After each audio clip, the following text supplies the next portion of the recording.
below, so we will be arguing that the Patriot Act should not be repealed and should remain intact as it currently is. So just addressing the significance and inherency of the Patriot Act, surveys indicate that the majority of people want the Patriot Act to remain intact.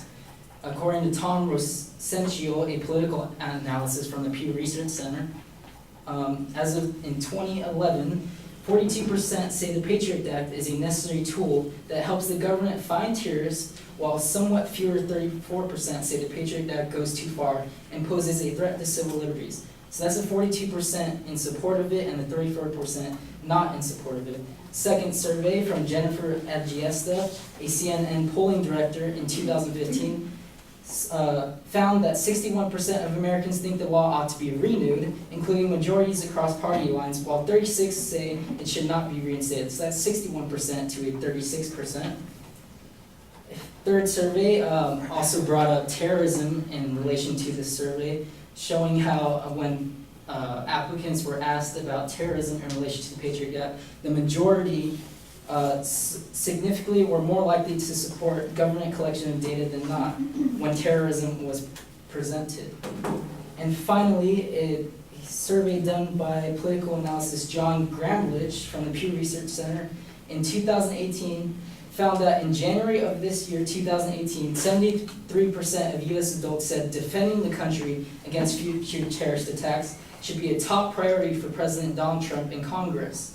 So terrorism is a primary concern among the American people, and it's the direct responsibility of the American government to protect American citizens and Americans in this country.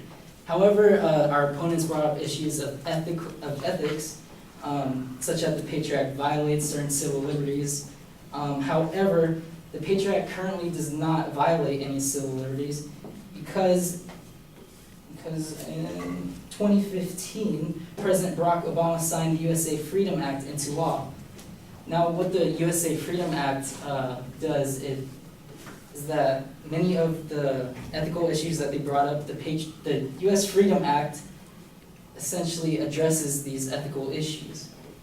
For instance, according to Caroline Lynch, House Judiciary Subcommittee, the USA Freedom Act created a mechanism to allow a FISC judge to certify a question of law to the FISCR in certain circumstances, and the FISCR to certify a question of law to the Supreme Court. So basically what this means is if the FBI or surveillance agency comes to the courts wanting a warrant to survey a certain person, this committee or court can take this issue to the Supreme Court if it violates a certain law.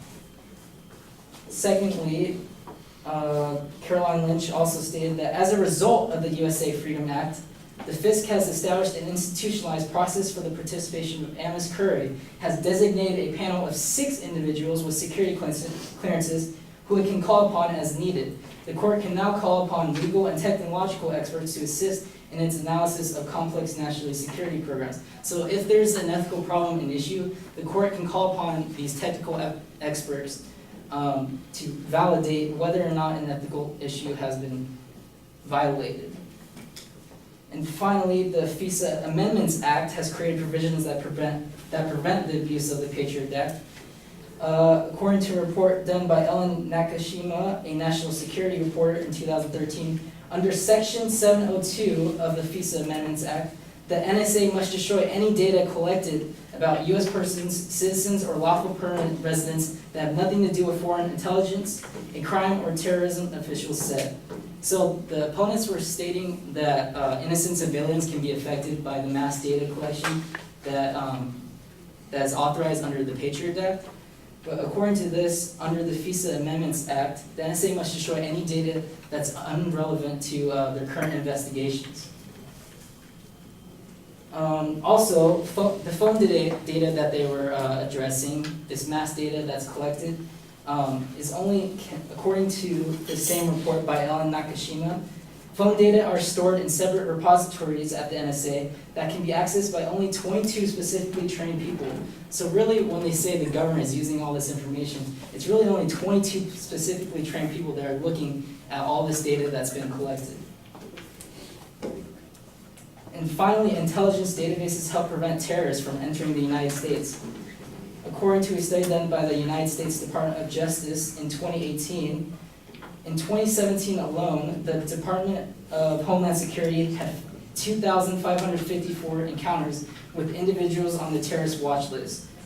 So basically, terrorism is a real threat, and if the Patriot Act is not institutionalized, FBI agents won't have the ability to combat all these terrorist encounters that have been shown by data.